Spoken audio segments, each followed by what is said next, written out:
The Houston Texans are a team that is going to be much improved from last year. How much better, we are going to wait and see. But this is a team that's not getting talked about enough. And that's our channel. If you're new to our channel, we talk about teams, NFL teams that don't get the coverage like they should from the national media.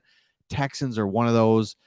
Rookie quarterback, rookie head coach, not really getting talked about. But you start looking through their roster, and it's pretty good. Defensively, they're going to be pretty good. So there's two X factors that the Houston Texans can look for. One, PFF gives you, and then I'll give you the second one. But let's take a look at what PFF said about just kind of the 2023 outlook on a high level.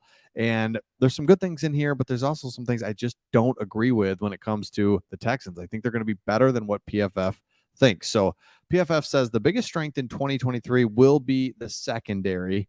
Signing Jimmy Ward, who knows the head coach, knows the system, knows what's going to happen, will be big in towards improving a secondary that can help take off the pressure off of Stingley and Petrie, both whom had very up and down rookie seasons. But again, rookies that's that first to second year jump, you just got to believe is going to be good. If these two can reach their potential in 2023, this secondary has the potential to be a no-fly zone.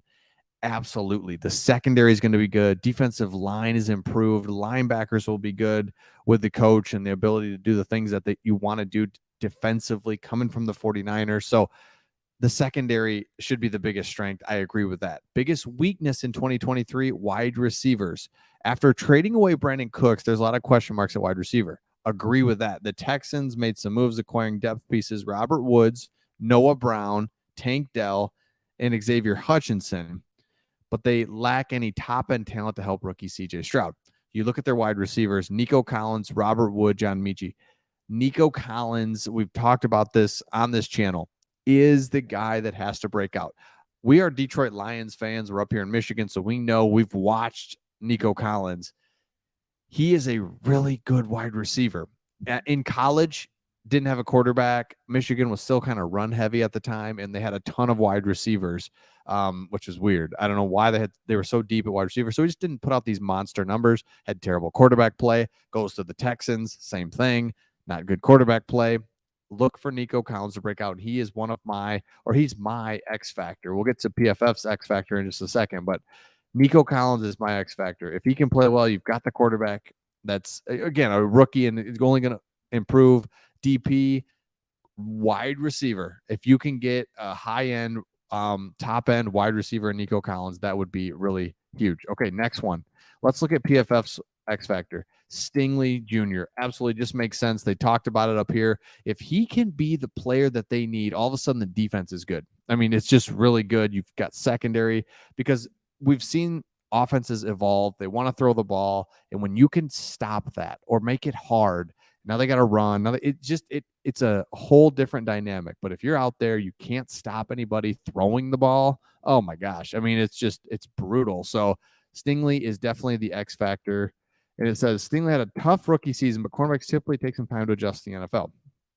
Completely agree. Like you didn't watch him and think, oh no, it was just like he's a rookie. I mean, it wasn't like the biggest deal in the world. Under new head coach DeMeco Ryans, Stingley had every opportunity to develop into a high-level cornerback we saw at LSU. Absolutely not worried about him at all.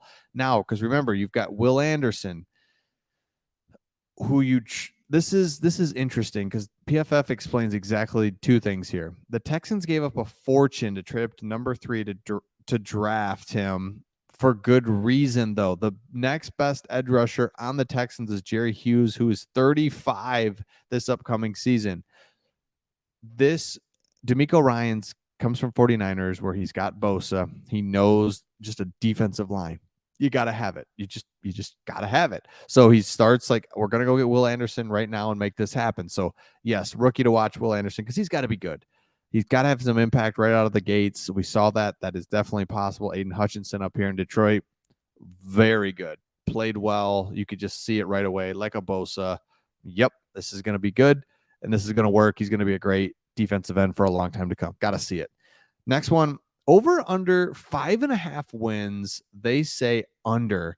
Despite making a lot of moves to build its roster core, the Texans still a couple years from a dent in the AFC playoff picture.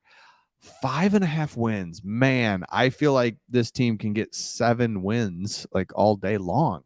again, you look at their depth chart. CJ Stroud, again, it starts and ends with him, but this is a guy that even through the first half of the season he might need time, but by the back half of this season, I just feel like Stroud's going to be a really good player that you can count on. You've got the running back, wide receiver, you need something. Offensive line's good.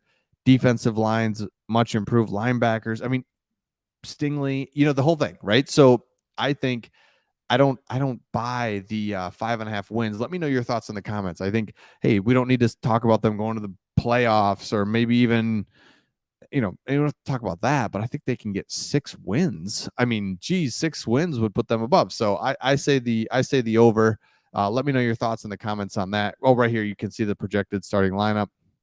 Yeah, this is not a terrible team. I just, again, it goes back to CJ Stroud being whatever, how they'll go, how CJ Stroud goes. But man, Texans aren't getting talked about enough. Again, if you're new to our channel, we make videos for teams that don't get talked about enough. Texans are one of those. People don't think they're going to be great this year with a rookie quarterback, rookie head coach. I disagree. I think they're going to be pretty good, and they'll be just fine. So let me know your thoughts in the comments, and we'll see all of you on the